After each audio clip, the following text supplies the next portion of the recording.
Chapter 18. Another New Career. Christmas Eve, 1923, in Forest Hills, a festive dinner was on the table. The guests who gathered to eat it, to sing carols afterward and talk about good works for the blind, included Elizabeth Garrett, the daredevil daughter of a famous daredevil father.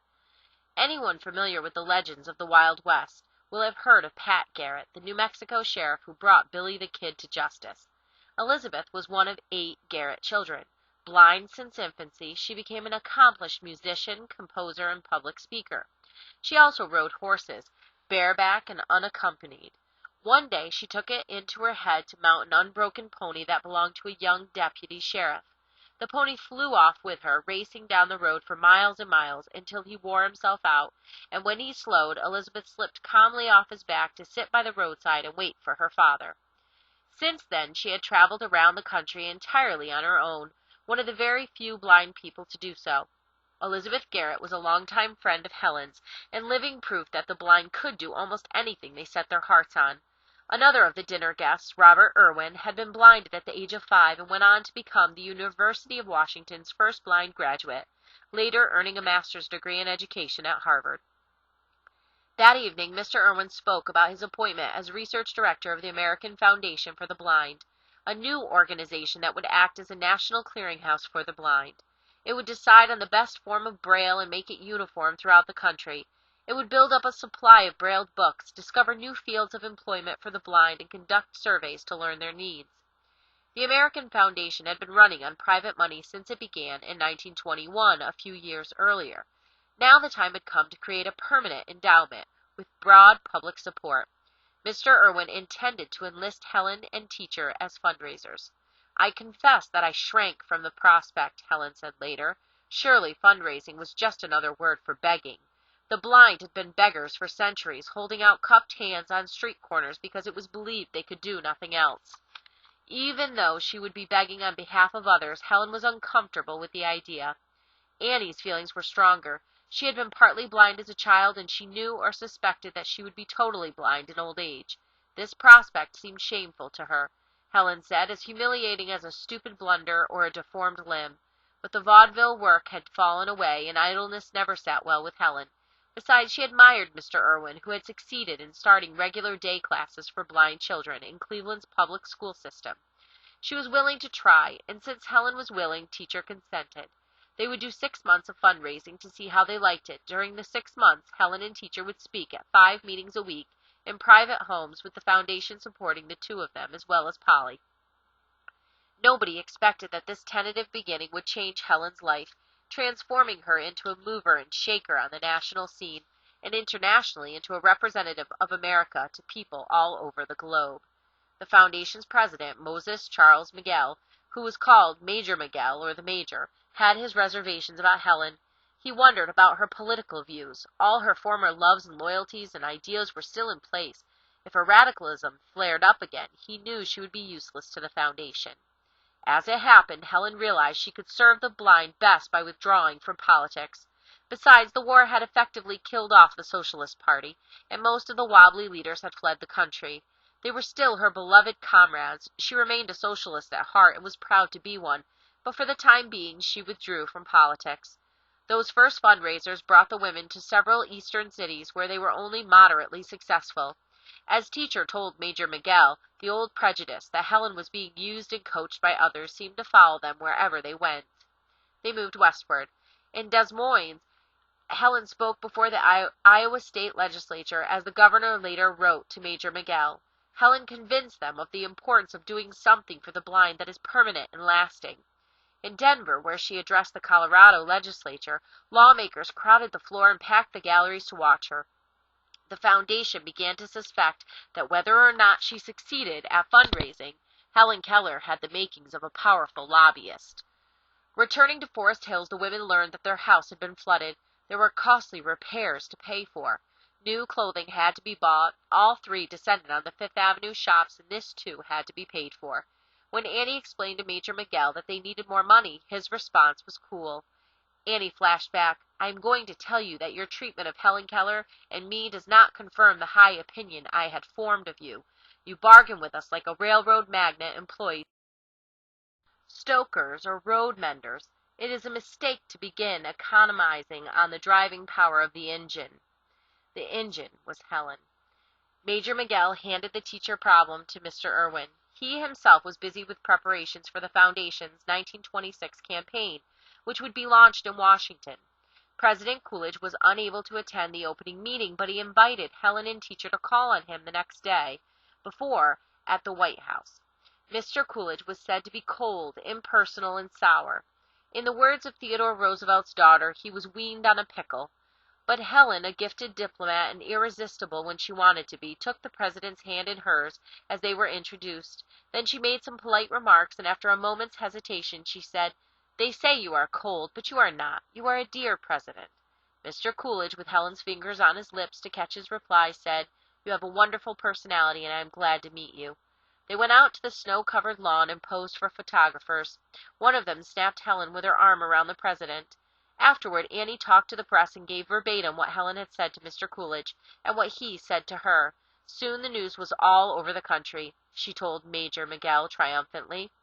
With the campaign drawing to a close, the Major saw more clearly than ever how deeply the Foundation was indebted to them, not so much in dollars and cents, but publicity and educational value. Annie was not comforted by his praise. She told Mr. Irwin that she and Helen could not afford to go on the road again without a raise. Furthermore, they were getting lucrative offers for a lecture tour. There was more correspondence and several angry threats.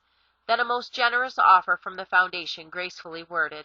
Helen thanked them and declined. She needed at least a year to herself, she said, because Doubleday, which had published the story of my life, wanted the rest of the story, everything that had happened after Radcliffe. They had been imploring her for years to write it.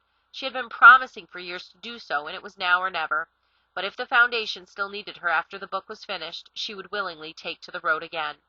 Now Helen turned to a collection of bits and pieces, jottings she had made in Braille over the course of years, articles, letters, odd paragraphs of her own that she had typed rather than brailled and which she could not read, all of it forming the basic material of the book she meant to write. She looked it over and thought about it, then thought some more. There were so many interruptions, she couldn't seem to get started. Besides, the book would be about herself, and she had had enough of that subject. Most of all, she missed John Macy and his firm editorial hand. Since he had left the household, she had published very little. Perhaps she was never cut out to be a writer. Doubleday silenced her doubts by sending one of its young editorial assistants, Nella Brady Henny, promising she would be at Helen's service for as long as needed. Nella traveled to Forest Hills every weekday and worked with Helen and Annie for 6 to 8 hours, which would often stretch out to 12. She learned the manual language and fitted herself almost seamlessly into the Forest Hills circle. Nella understood from the start how painful it was for Helen to face the subject of this book. The years after Radcliffe were the years of Annie's love story, her marriage, and the tormented death of the marriage. Then there was Helen's own love story, which she was too conscientious to conceal, although putting it into words would mean tearing open an old wound. Other difficulties had to do with the bits and pieces. Reading the braille material was tiring. Helen's arm hurt, the ends of her fingers ached, but material that was not in braille was even worse, since everything had to be read into her hand. In midsummer, when hands were sweaty, whole sentences melted away. Yet another problem was that Helen could never review what she had written unless it was either put into braille or read manually to her. Annie was wearing heavy, double-lensed glasses now, and reading was painful for her, so Nella was the only reader. Their progress was tortuously slow. Still, the day came when Nella was able to carry armfuls of material, notes from her talks with Annie or Helen, letters or clippings from the files to the Doubleday offices in Garden City, Long Island. She worked up rough drafts of Helen's book, typed them, brought them to Forest Hills, and read them to Helen and Annie. But this wasn't at all what Helen had expected. It wasn't what she wanted, and it certainly wasn't the way John Macy did things. She explained to Nella, "Apparently you thought I would read the manuscript, only changing a word or phrase here and there, and perhaps making suggestions. No, not at all," she said. She wanted to write the book as well as she could, and after that Nella was welcome to make suggestions. Helen might or might not agree with the suggestions. What mattered was that the book must be hers, absolutely and entirely hers, not Nella's. Nella accepted the criticism, and work continued, but even more slowly now. Day after day, Helen went upstairs to the attic and typed out her life on sheets of yellow paper. Nella and Annie waited downstairs in a little room on the second floor, where Helen would bring the yellow sheets when she finished. While they waited, the two women talked. They talked about life and love and whatever else people talk about when they have time on their hands. One of the things they discussed was Annie's life. Privately, Annie had been thinking for some time that she ought to write about it. Friends warned that somebody would, with or without her consent, thus producing a book she would almost certainly despise. Perhaps she should write it now with Nella's help. The first step would be catching Nella's interest, so Annie began by describing her childhood, the poverty, her father's drinking, and her ruined eyes. The more Annie talked, the more clearly Nella recognized a story almost as dramatic as Helen's, and drew her out. When Helen's manuscript, Midstream, My Later Life, was complete, she sent it to the publisher, and Russell Doubleday called it a noble book, well received by critics and enjoyed a solid commercial success. The year of its publication, 1929, was the year of the stock market crash and the start of the Great Depression. In that same year, Dr. Conrad Behrens operated on Teacher's right eye and removed it. There was no other way to relieve the pain. The left eye would require cataract surgery, but Dr. Behrens promised to put that off as long as possible, since it would almost certainly leave her sightless. For the time being, he said, what she needed most was rest, a change of scene. When Major Miguel came to visit, he helped the women plan a trip to Europe and told them the foundation was ready to increase their stipend. Helen talked about Paris, where Teacher would have nothing to do but breathe in the Tuileries, Notre Dame, and Versailles. She would recover some of her old spirit. Even while thinking these thoughts, Helen also knew that Teacher was slipping away from her, from life. She was sliding into despair, and nothing would help. Annie refused to go to Paris. She moaned and felt sorry for herself and lost her temper, and they had to cancel their transatlantic passage. This made it possible for Helen to go to Washington with Polly. There she testified before Congress on behalf of a bill to appropriate a modest sum, $75,000, for Braille books for the blind. Support from the federal government for books for the blind, or anything for the blind, was a totally new idea. The bill passed. Then Teacher abruptly changed her mind, and the three women left for England, Scotland, and Ireland for a 6-month stay.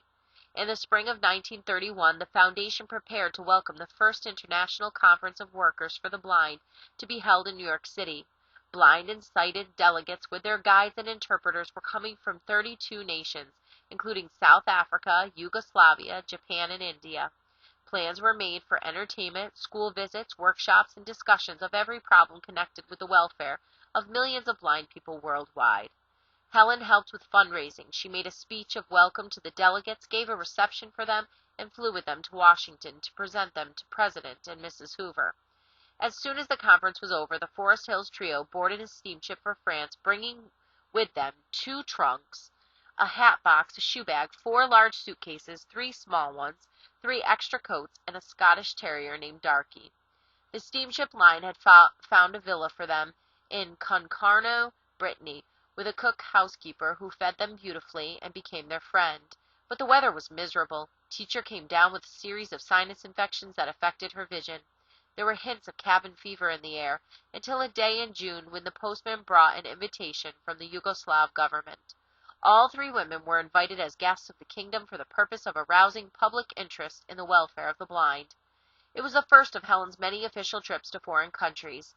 In each of them she would be received the way state visitors are received. Whenever the cameras captured her, she would be surrounded by children and flowers and smiling brilliantly.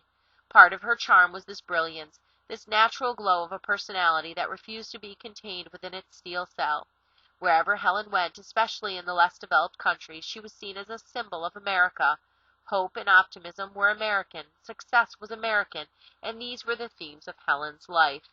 Ever her clothing, the small hat with its fluff of dotted veil, the sparkling buckles on her shoes, must have seemed uniquely American, so different from the somber appearance of a blind or otherwise disabled woman in India or Japan, where Helen visited later.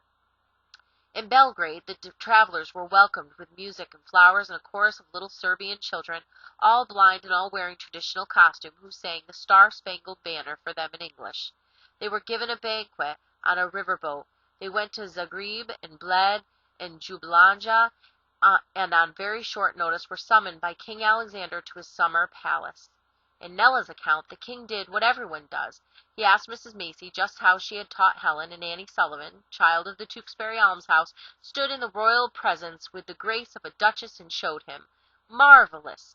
Marvelous!" the king exclaimed. They were back in Forest Hills by the fall of 1931. When a reporter asked Helen what she had seen in Europe, she told him, "Preparation for war and international hostility everywhere. If the present state of things keep up in Europe, there will be a war again within 5 years." Chapter 19. The Safe Future. Who would take charge of Helen's financial affairs after Annie was gone? She knew she could never bear being managed by Mildred or by their brother Phillips, and she certainly didn't want to live with either one. What Helen wanted most was to forget about money and investments and go on working for the blind as long as she had the strength. Annie wanted what Helen wanted. They talked it over with the Major, who came up with a bold and splendid proposal, one based on his conviction that Helen Keller was a national asset. From then on, the foundation would take responsibility for Helen's welfare, which included the welfare of Annie and Polly. So long as Annie lived, she would continue to supervise Helen's affairs. Helen was to choose a committee to act as Annie's advisors and later as her own advisors. Legal forms were worked up, and in the spring of 1932, the papers were signed by everyone concerned. For Helen and teacher, the future seemed safe now. As Helen told the Major, "And our life ship is being steered by wise, trusty hands." She loved him and was deeply grateful to him. The women were vacationing on the Cornish coast of England that summer when Helen learned the foundation intended to promote talking book recordings and the machines that would play them. Braille books were heavy and ungainly, but with this new system, books could be what they were for the sighted, a source of pleasure. Helen had a poor opinion of talking books, however. To her they seemed frivolous, a waste of money, when times were hard for everyone, and especially for those like the blind whose incomes were limited to begin with. "Am unwilling to solicit money for phonographs," she told the Major. There was another piece of news from home that delighted all three women. For the 1932 presidential election, the Democratic Party was probably going to run Franklin Delano Roosevelt. 2 years earlier, when he had been governor of New York, Helen had said FDR one of her fundraising letters, and an exchange of correspondence followed. "Something tells me you are going to be the next president of the United States," she wrote at one point. From Cornwall the travelers moved north to Scotland. Polly's brother, Robert Thompson, had found them an old farmhouse high on a hill in South Arcan, not far from Inverness. It was their hope that the dry air would cure Annie's respiratory ailments. When driving up to the house for the first time, Annie saw a gull near the front door. As she remembered later, the bird lifted wide wings and flew away over the cornfields. Entering the house, a telegram was put into her hand. John Macy was dead. "Now my heart is full of withered emotions," Annie wrote in some notes she jotted down at the time. "My eyes are blinded with unshed tears. Today only the dead seem to be traveling. I wish I was going his way."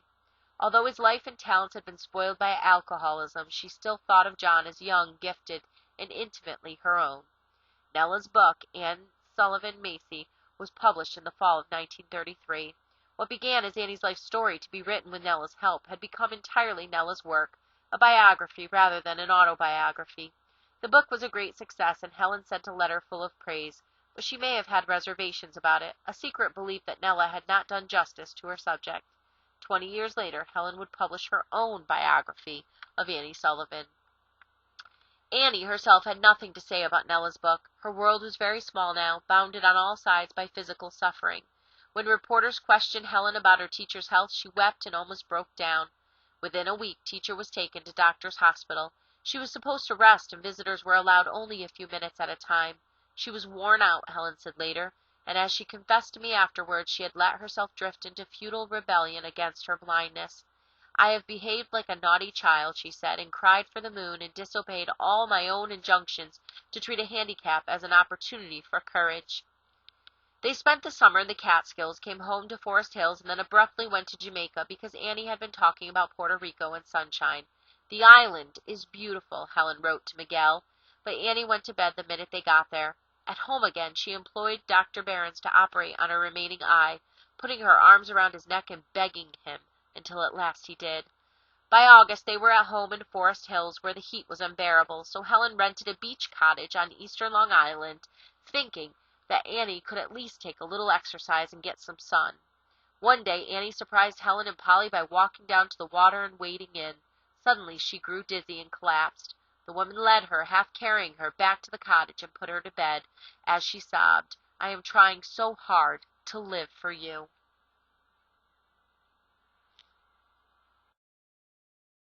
An ambulance took her to the hospital, where they learned she had suffered a coronary thrombosis. When the hospital had done all it could, Annie came home to Forest Hills. In the days that followed, Helen wrote, it seemed as if my heart would stop beating. Teacher would shift from mood to mood. She would yield to despair. When someone tidied her room, she kept talking to me about the angel of death coming for her soon, and we should have everything in order at its arrival. A week later, Teacher drifted into a coma from which she never awoke. Her funeral service was at the Presbyterian Marble Collegiate Church on Madison Avenue in New York City. Among the 12 honorary pallbearers selected and personally invited by Helen were Major Miguel, Robert Irwin, Dr. Behrens, and Russell Doubleday. A friend remembered how all eyes in the church were riveted on the sight of Polly Thompson and Helen Keller following the coffin together, the tears pouring down Miss Thompson's cheeks. And just as the two of them passed the pew where I sat, I saw the swift bird-like fluttering of Helen's hands, saw, and with a quickened heartbeat knew what I had seen. Helen, think of it, Helen comforting her companion. Teacher's body was cremated, and the remains placed in the National Cathedral in Washington, the first time a woman had been accorded such an honor on her own merit. Bishop James Freeman presided over the service. Among the great teachers of all time, he said, she occupies a commanding and conspicuous place. Chapter 20. Without Teacher. After the funeral, Helen fled to Scotland with Polly, feeling as stupefied as a sleepwalker. The first days on shipboard she had no sense of time, and she ate without knowing what she ate. The fourth day out she wrote in her diary, "What earthly consolation is there for one like me, whom fate has denied a husband and the joy of motherhood? At the moment my loneliness seems a void that will always be immense." The thought of work upheld her. Religious faith pulled her onward, and Polly stood at her side, a solid and commonsensical presence. Some of Helen's friends were troubled by Polly's shortcomings. According to Nella, they believed that Polly would not do. Helen must give up public life, go home to Alabama, and live quietly with her sister. Annie, on the other hand, had relied on Polly, who lacked brilliance, but was unswervingly loyal. Polly had doubts about herself. 5 years younger than Helen, she was one of 4 children, 2 sisters and 2 brothers, whose father died when Polly was 12. Their mother did her best to educate the boys, but the girls were short-changed. Polly never married, and her education ended with elementary school. It was Nella's belief that she brought with her a sense of inferiority from which she never recovered. In Scotland now, they were the guests of Polly's brother Robert, with his wife and 3 sunny children. He rearranged their home to make the women comfortable. There was the usual mountain of mail, largely letters of condolence this time, and Polly read them to Helen just as Annie used to, or almost the way Annie used to. One day Polly read letters into Helen's hand for 3 hours straight, and suddenly Helen understood what the difference was. Teacher had known what to leave out and what to include. Absent-mindedly, I made a stupid remark. Polly got nervous, and sharp words flew between us. For several minutes we sat mute with stinging tears in our eyes. Then we broke down, remembering Teacher's prayer that we might be reunited. This passage comes from a journal Helen was keeping. A London publisher had proposed a book, brief, simple, only the day's doings, with nothing concealed. She wrote about the project to Nella. If the book succeeded, she said it would be another tribute to Teacher, for then people would see that I have a personality, not gifted, but my own, and that I can stand on my feet socially and economically. They were still in Scotland with the Thompsons when Helen got a letter from Tako Awahashi, whose autobiography, Light Out of Darkness, she had very much admired. Blind himself, he had invited her a year earlier to visit his country on behalf of the Japanese blind, but Helen was unable to leave Annie at the time. Now Mr. Awahashi renewed the invitation. She wrote back asking for more details. They went to London, then Paris, and wherever Helen went, she felt the difference between then and now, as she told her journal. Every hour I longed for the 1,000 bright signals from her vital, beautiful hand. That was life. But she did not fail to notice preparations for war, 40 million gas masks stockpiled for England and Scotland alone. Her German publisher wanted Helen to remove the favorable references to Lenin in midstream, for socialism was frowned on in the new Germany. She refused angrily and told him to stop publishing her books. The news from Russia was not good, tyranny and purge trials, but the news about German tyranny was worse. Helen still had hope for Russia.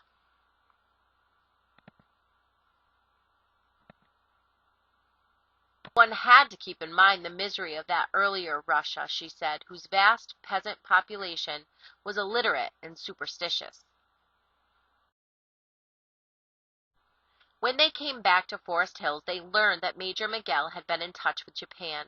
It was his suggestion that Helen be considered a guest of the Japanese government, and when the Japanese agreed, Miguel turned to the White House. Would President Roosevelt be willing to send a message to the people of Japan by way of Helen Keller? It was an exciting prospect. Helen had always been energized by travel, by tight schedules, meetings, interviews, which helped reassure her that she was not some silent shape hovering at the margins of life. Now, with teacher gone, she needed reassurance more than ever. The women descended on Henri Bendel's Fifth Avenue shop and got themselves handsomely outfitted. Then Helen turned to her speeches for Japan, sometimes working on them 10 hours at a stretch. A long letter from Takao Awahashi sounded as if she would be giving 6 speeches in every city, but even for Helen, this is a physical impossibility.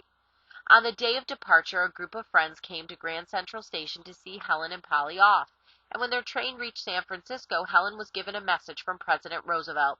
I feel confident that your presence will prove a lasting inspiration to those Japanese laboring under physical handicap, and I take this opportunity to express my hope for the success of your mission. The President's words had been sent not from the White House, but from Warm Springs, Georgia, where he went for relief from his own physical handicap, the crippled legs that were an aftermath of polio. On board the ocean liner Asama Maru, Helen got up every day before dawn while sailors were still swabbing the decks. She walked round and round with Polly, rehearsing speeches. For recreation, she had bought all 12 volumes of Gone with the Wind in Braille, and as she read them, she smelled the South of her childhood, the red earth, the magnolia trees, and her mother's roses.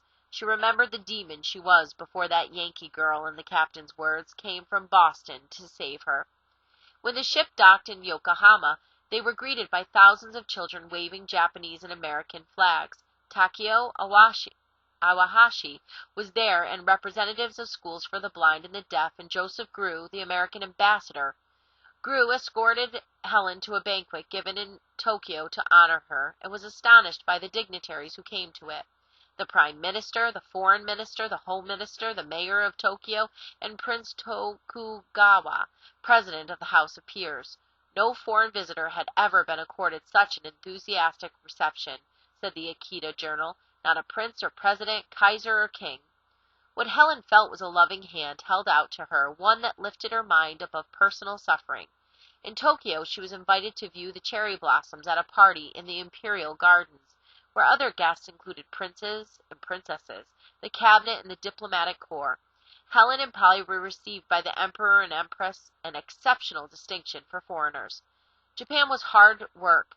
The women went from one end of the island kingdom to the other, with Helen delivering 97 lectures in 39 cities. Polly believed their visit had already changed the way the Japanese perceived physical handicaps. The old view was the blindness or deafness were visitations of the gods and must be endured with humble patience. But Helen's presence served to demonstrate another attitude, self-help, self-respect, and above all, independence through work. Helen's journal was published soon after her return from Japan, and reviewers agreed that it showed an alert and lively woman, interested in the real world as well as the world of books, and capable of forming her own opinions. Friends who had wondered whether Helen could manage without her teacher saw that she was indeed managing. With Polly's help, Helen had many good years ahead of her, although she knew, both women knew, that without teacher life could never be the same. In recent years, Helen's work for the blind had been increasingly focused on legislation. With Major Miguel and Robert Irwin, she had already succeeded in getting the Pratt-Smeets bill passed, providing federal funds for the brailing of books.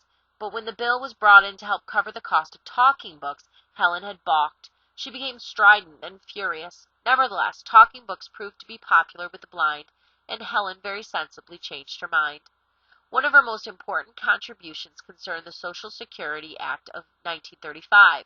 This was part of President Roosevelt's New Deal, a broad-based attempt to protect low-income people by changing the rules of the nation's economy. Social Security created unemployment insurance and old-age pensions. There was also federal assistance for dependent children and the disabled. The foundation worked for several years toward inclusion of the blind in the category of disabled, with Helen in the forefront of the fight. She thought the world of Franklin Roosevelt.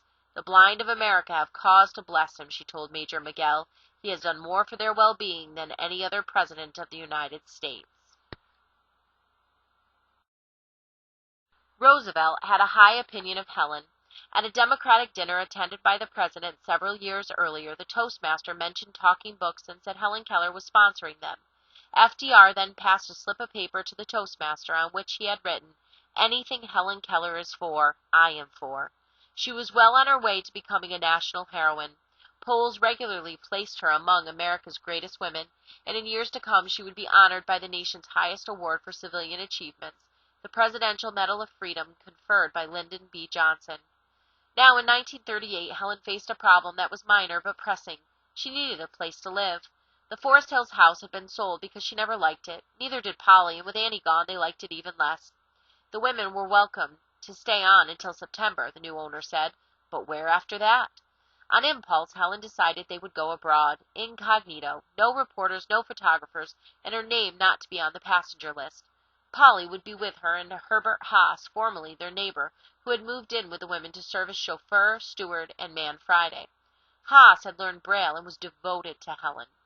They would go to France, she said, but then it became impossible to think about France. In that same year, 1938, France and England together betrayed Czechoslovakia, surrendering it to Germany's warlords in exchange for a doubtful peace. It was also in 1938 that Germany annexed its neighbor, Austria. An assistant at Vienna's Jewish Institute for the Blind wrote to Helen saying the Nazis had shut down the institute and driven the students out to beg or starve. In the face of such savagery, it seemed to Helen that the only conceivable weapon was a boycott of the brutal empires, Germany, Italy, and Japan. Stalin's Russia was not included, for she believed that at heart Russia was a peace-loving country. Meanwhile, construction had begun on a new home for Helen near Westport, Connecticut. Partly supported by the foundation, partly by private philanthropy, it would become a rambling white colonial surrounded by meadows, woods, and brooks. Helen called it Arkin Ridge, after the place in Scotland that was so strongly identified with teacher. In the new home she would make new friends, some of them actors, writers, and artists with international reputations. Catherine Cornell, a distinguished actress, became one of Helen's most cherished friends. Others were the sculptor Joe Davidson and his wife, both politically active and leftist in sympathy, and the writer and literary critic Van Wyck Brooks. Helen's new friends entertained back and forth and took Helen and Polly to New York for the theater, restaurants, and museums. Helen was almost 60 now, but still young enough to find life exciting. When the European War broke out in September 1939, she responded the way she had 20 years earlier. Wholeheartedly, I pray that America may stay out of the maelstrom and preserve democracy, its most vital gift to the betrayed, spiritually deafblind people. 2 years later, the Japanese attack on Pearl Harbor put an end to Helen's affection for Japan, at least for the time being. But Russian victory at Stalingrad after weeks of street-by-street battles with Nazi troops was heartwarming to her. She had never stopped believing that Russia would one day create a genuine democracy. The world would recover from this war. She was profoundly convinced of it, but she also knew that American men were dying in foreign places, and American hospitals were filling up with the war injured. Although she longed to do something for them, she felt too old, too clumsy, and slow-moving. Nella told her to go to them anyway. You have your two hands, your heart, and your faith in their strength to rise above circumstances. She knew instantly that Nella was right and asked the foundation for help in arranging visits to the wounded. Once she began, her self-confidence flowered. A soldier asked her, "What gives you the courage to go on?" She told him the Bible and poetry and philosophy. And when he said, "How do you feel when God seems to desert you?" she answered, "I never had that feeling." A blind soldier danced with her. The paralyzed tried to embrace her with wasted arms. One young man said, "My, I have not had a kiss like that in years. My mother used to kiss me that way." With Polly at her side, Helen visited more than 70 hospitals, both Army and Navy, traveling throughout the South and Midwest and all the way north to Idaho. She called these visits the crowning experience of my life. She was very much a public figure at the time, campaigning actively for Franklin Roosevelt. It was his fourth run for the presidency, and her name often appeared in Mrs. Roosevelt's newspaper column. In January 1945, Helen and Polly were invited to a reception for FDR's inaugural committee. It was a quiet, even sobering affair. The European war was almost over, and it was hard to imagine what would follow. Maybe all the old struggles would repeat themselves, the destitution, rabid nationalism, and ignorance, in Helen's words. But she had faith in Roosevelt and his forward-looking courage. The president died within weeks. As had other presidents before him, he had served as honorary chairman of the American Foundation for the Blind, and Helen presented Mrs. Roosevelt with a resolution that commemorated his service to the organization. Mrs. Roosevelt described her feelings in her column. As I stood and listened to Miss Keller speak, I thought how wonderfully both Miss Keller and my husband typified the triumph over physical handicap. With the American Foundation for the Overseas Blind, Helen arranged to visit hospitals for the war-blinded in London and Paris. This was later extended to include Athens and Rome. Writing to Nella just before her departure, she said, "It will mean heartache as I sense over their gusts from the world's distress, but I feel a deep necessity of going." Chapter 21. The End. In Rome, a transatlantic phone call from the Foundation told Helen and Polly about a devastating fire at Arkin Ridge. The women were stunned, realizing what was lost. Letters from their families, Helen's beloved brailled books, and the partly written manuscript of her biography of teacher, on which she had worked in spare moments for 20 years. The loss of the manuscript seemed to Helen like a mutilation, but then she remembered the children who were mutilated by fire bombings in Italy, Greece, and much of Europe, and her own losses became unimportant. When the travelers returned to Connecticut, they settled into the home of a friend, and before long some of Helen's circle became concerned at what they called her redness, her radicalism. They suspected it was flaring up again. Robert Irwin believed that Helen's habit of playing around with communists or near-communists was an embarrassment to her conservative friends, although others encouraged her to stand firm. Each side tugged at her, pouring their arguments into her hand. But in the summer of 1947, before it became necessary for Helen to choose sides, she was invited to Australia, and within a short time Takeo Iwahashi urged her to return to Japan. General Douglas MacArthur, under whose steely control American forces occupied conquered Japan, approved of the visit, and a round-the-world tour became possible. Helen hoped for a letter from President Truman like the one Roosevelt had given her. Therefore she withdrew from every committee tinged with the least bit of redness, and at the age of 68 prepared to go around the world. The friends who had been concerned about her political activities were now concerned about Helen's health. She seemed forgetful, not as sharp as she used to be. They worried about Polly, too, since she suffered from high blood pressure. Couldn't the girls be persuaded to stay home? But of course, once the trip was arranged, no earthly power could have kept them home. The journey began with an uneventful flight to Australia. When the plane landed and passengers were told to debark, Polly saw to it that Helen came down the ramp alone. This meant Polly's taking Helen's hand and placing it firmly on the rail so that she could walk down step by step, light-footed, sure of herself, smiling at all the upturned faces she saw in her mind's eye. The women toured facilities for the blind in Sydney and Perth, then went to Canberra to meet the Prime Minister. Next New Zealand, then back to Australia after 5 months of lectures. In a converted bomber, they were flown from Sydney to Japan. In Tokyo, where Helen spoke before a gathering in the courtyard just outside the walls of the Imperial Palace, there were said to be 300,000 in the crowd. Later, the women were received by the Imperial family. Then they set off on a tour of Japanese cities. They went to Hiroshima, the city that was partly destroyed by the world's first atomic bomb, then to Nagasaki, where the second atom bomb was used. "And it, too, has scorched a deep scar in my soul," Helen wrote to Nella. She promised herself to do everything in her power to fight against atomic weapons.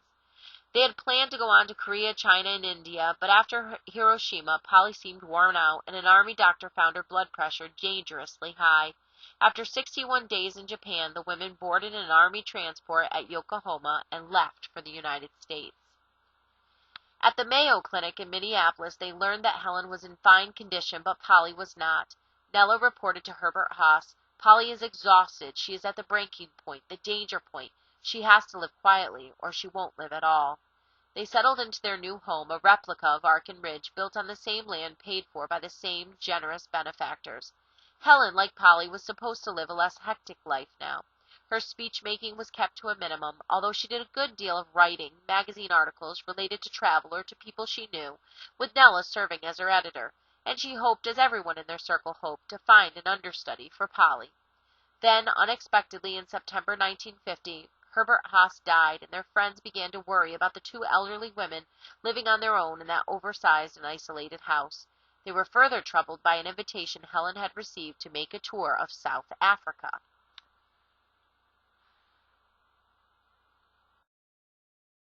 Of course they went, setting off by ship for Cape Town in February of the following year. Helen had prepared herself for a country on the brink of official apartheid by reading Alan Patton's Cry, the Beloved Country, and Mohandas Gandhi's autobiography. 2 years later, they went to Israel, and because the State Department urged it, they visited Egypt, Lebanon, Syria, and Jordan as well. From there, they flew to Paris for a ceremony marking the 100th anniversary of the death of Louis Braille. Helen paid tribute to him before an audience at the Sorbonne, in what a friend described as faultlessly grammatical French. In all their journeys to distant countries, the hardest part was coming home.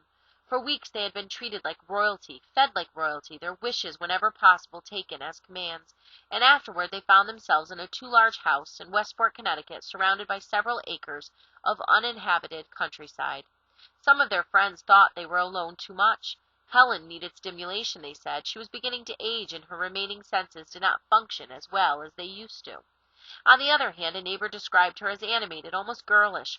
When a particularly funny remark is made and handed on to her, she said, she clicks on the floor in delight, slaps her thigh, and puts her hand over her mouth, depending on how exuberant she feels. Helen went back to her book about Teacher, the one destroyed in the fire, and Nella came to help her with it. One evening, Helen began talking about Teacher's suffering when she first realized that John Macy was leaving. I thought she would go out of her mind, Helen said, and then burst into anguished sobs. Nella's opinion, as she worked with the manuscript, was that it was written with passion and insight. As soon as the book was in the publisher's hand, Helen and Polly prepared for their next long journey, this time to India and Pakistan and possibly the Philippines. None of their friends or advisors wanted them to go anywhere at this point, certainly not to India with its heat, poverty, and primitive conditions. But since there was no use protesting, the Foundation arranged a big farewell dinner with Eleanor Roosevelt and ambassadors from the countries on Helen's itinerary. Several people remarked that they had never seen Helen look so exhausted. This time the girls would be gone 4 months. The best part of the India trip proved to be the hospitality of Prime Minister Nehru, who invited Helen and Polly for a quiet evening at home with his daughter, Indira, just as if we were members of your family, Helen said in thanking him. The women toured the country after that, from one end to the other, visiting Gandhi's tomb and the Taj Mahal. Braille page proofs for her biography of Annie. She gave it the title Teacher, came by air express, and Helen was able to proofread them. They were back at Arkin Ridge by June. A week before Helen's 75th birthday, she went to Cambridge for the Harvard commencement ceremonies, at which she was awarded an honorary degree, the first Harvard ever gave to a woman. One observer said of Helen, she never looked more beautiful, all in white, with a white dress with tiny green flowers on it. Her birthday was marked by telegrams and gifts from all over the world, and 6 months later, Teacher came out in time for Christmas. It went fairly well at first, but within a year the book had slipped from sight. Nella noted in her journal that one of the drawbacks was Helen's style, rather ornate and dated. Now a new literary work entered her life. The playwright William Gibson sent Nella the script for a television drama based on Teacher's letters as they appeared in Helen's first autobiography. Gibson called it The Miracle Worker. When he came to New York and met Nella, almost the first thing he said was, "You can see that I am enamored of Annie Sullivan."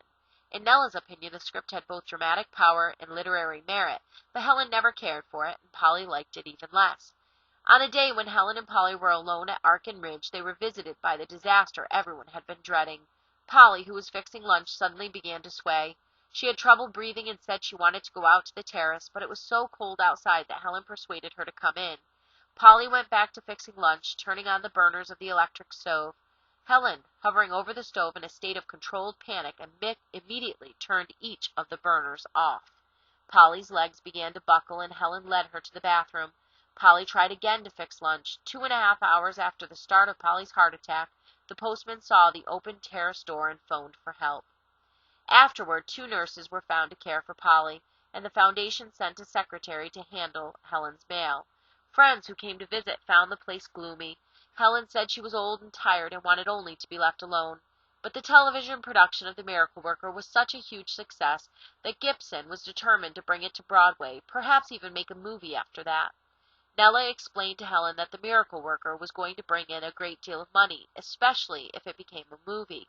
According to their arrangement with Gibson, Helen and Nella would receive 20% of whatever he got.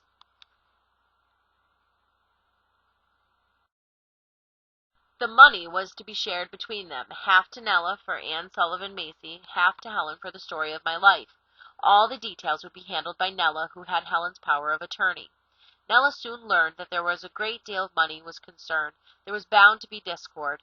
The first hint of trouble pitted Nella against Helen's advisors, the foundation trustees. There were letters back and forth questioning the power of attorney Nella had been given in 1948. Then The Miracle Worker opened on Broadway, a smashing success from the start. Not long afterwards, Helen sent Nella a note that had been signed by witnesses. She was canceling the power of attorney. Nella, who was deeply wounded, tried to understand what had happened. She came to believe it was somehow connected with Polly's hostility to the Miracle Worker and Polly's jealousy of the role Annie had played in Helen's life. It could just as well have been Helen who was jealous, who could no longer bear the thought of sharing her teacher with anyone, not even Nella, although Nella had been for so many years her own devoted friend. Even Helen's trustees seemed to understand that the loss of Nella left Helen unimaginably lonely. When Polly Thompson died in March of 1961, Helen's loneliness deepened, yet her spirit tried, as always, to rise above self-pity. In a letter to Robert Thompson, Polly's brother in Scotland, Helen wrote, "Now I sit by her empty chair thinking of the fidelity with which she helped me in my difficult work, and the tireless cheer with which she took part in our amazing adventures. I am sure that now they have met in heaven, Teacher is prouder of Polly than ever."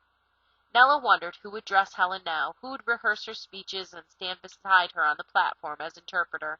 But there were no more speeches, no public appearances. With Winifred Corbally, one of the nurses who had cared for Polly, Helen lived quietly at Arkin Ridge. In Mrs. Corbally's eyes, Miss Helen was beautiful and great fun and happier than she had ever been. A year after Polly's death, Helen suffered a mild stroke that was followed by several more. 5 years later, Mrs. Corbally wrote to Phillips Keller, saying of Miss Helen, "My poor darling is walking that last mile so very slowly." Helen had been thinking about the last mile for a great many years. The subject came in the spring of 1950 during a pleasant luncheon at the home of Margot Keller de Buzzacci, a distant cousin who lived in a seaside village in Italy. Helen and Polly had stopped there on the way to Florence. They would be seeing Michelangelo's famous statue of David. Helen said, "I'm so thrilled. I've always wanted to see it." One of the guests turned to Polly in amazement. How could Helen hope to see the David? As Polly explained, the Italian government has had a scaffolding erected around the statue so that Helen can climb up and touch it. That's what she calls seeing. Then the guest asked Helen, by way of Polly, what else she intended to see in the course of the trip, and Helen answered for herself. Her diction was not normal, the guest noted. She spoke haltingly, like someone who had had a stroke, and her consonants were slow and labored. She turned to me, looking directly at me, because she had sensed where I was sitting. Helen carefully mapped out the journey, naming the places she meant to visit and the people she would meet. "There's still so much I'd like to see," she said, "so much to learn, and death is just around the corner. Not that that worries me, on the contrary." "Do you believe in life after death?" the guest inquired. "Most certainly.